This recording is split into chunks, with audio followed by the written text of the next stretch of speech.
Iran के नए राष्ट्रपति बने हैं मसूद पेजेश्कियन। कट्टरपंथी सईद जलीली को इन्होंने शिकस्त दी है।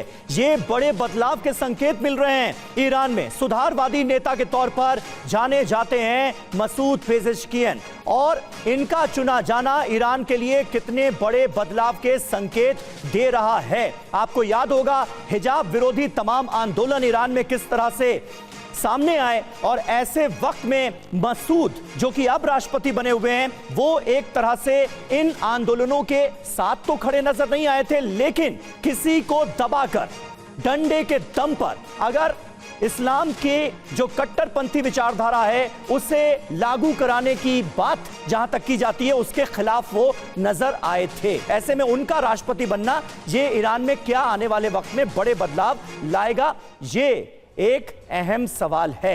तो ईरान के नए राष्ट्रपति मसूद कट्टरपंथी प्रतिद्वंदी सईद जलीली को इन्होंने हराया है, और पेजेश्कियन की जीत कट्टरपंथ के मुंह पर, इसीलिए विपिन एक करारा तमाचा मानी जा रही है। बिल्कुल, और पूरी दुनिया की निगाह इस चुनाव पर थी। शिया धर्मतंत्र में बड़ा बदलाव ना करने का इस चुनाव में वादा भी किया था उन्होंने। विदेश नीति में कुछ बड़े बदलाव होने का भी अनुमान लगाया गया।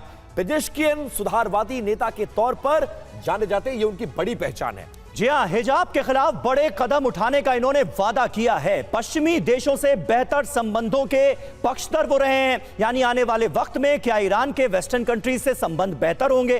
पेशे से हृदय रोग सर्जन रहे पेजेश्कियन, स्वास्थ्य मंत्री भी रहे हैं, और अब देश के राष्ट्रपति की कुर्सी पर उन्हें बिठाया है देश की जनता ने। तो ऐसे में अमिताभ जी, आने वाले वक्त में क्या बदलाव आप ईरान के रुख में देखते हैं? एक तो जंग में अपने प्रॉक्सीज के जरिए उसकी इन्वॉल्वमेंट, और दूसरे वेस्टर्न कंट्रीज से आज की तारीख में ईरान के संबंध, क्या बड़ा बदलाव मुमकिन है?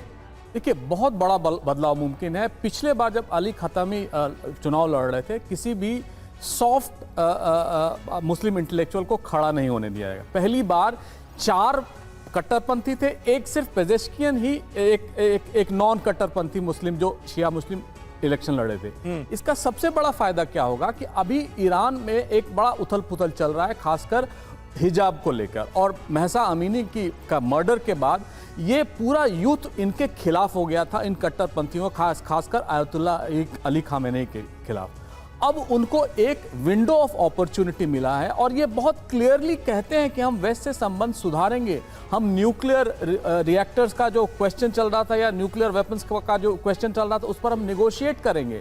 जबकि सईद जलीली खुद एक नेगोशिएटर थे, वो कट्टरपंथ जिनको इन्होंने हराया है उनके जगह पे आए हैं। तो एक चेंज की बहुत बड़ी जो जरूरत थी ईरान में वो मिली है। लेकिन इससे जुड़ी एक और समस्या है, आयतुल्ला अली खामेनेई अब रिटायर होंगे या उनकी उम्र बहुत ज्यादा होगी, अब उनको कौन रिप्लेस करेगा? लोग कहते थे अली खामेनेई करेंगे, उनके निधन के बाद अब कोई बचा नहीं है। तो ऐसे समय में वो कट्टरपंथी जो आयतुल्ला खामेनेई को रिप्लेस करना चाहते थे, उनको पेजेश्कियन एक बहुत बड़े चैलेंज के, और ये एक विंडो ऑफ अपॉर्चुनिटी ईरान के लिए भी, क्योंकि वो वहां इन्फ्लेशन 40% है। बिल्कुल, और इस बड़े चैलेंज के साथ ही उन्होंने इस चुनाव में जीत हासिल की, और एक बड़े बदलाव के तौर पर यह देखा जा रहा है। इस बीच एक बड़ी खबर, आरपीजी लॉन्चर के साथ दिखे हैं हमास के लड़ाके, टनल से निकलता दिखा हुआ है। इस वीडियो में हमास का लड़ाका, आईडीएफ के विध्वंसक हमले में मारा गया यह लड़ाका, और देखिए कैसे टनल से बाहर निकल रहा है, और आरपीजी 7 से इजराइल ने वॉर किया, और इस बंकर से बाहर निकलते ही ये लड़ाका मारा जाता है। कैसे टारगेट किया गया, हमला किया गया, और हमले में ये लड़ाका ढेर हो जाता है।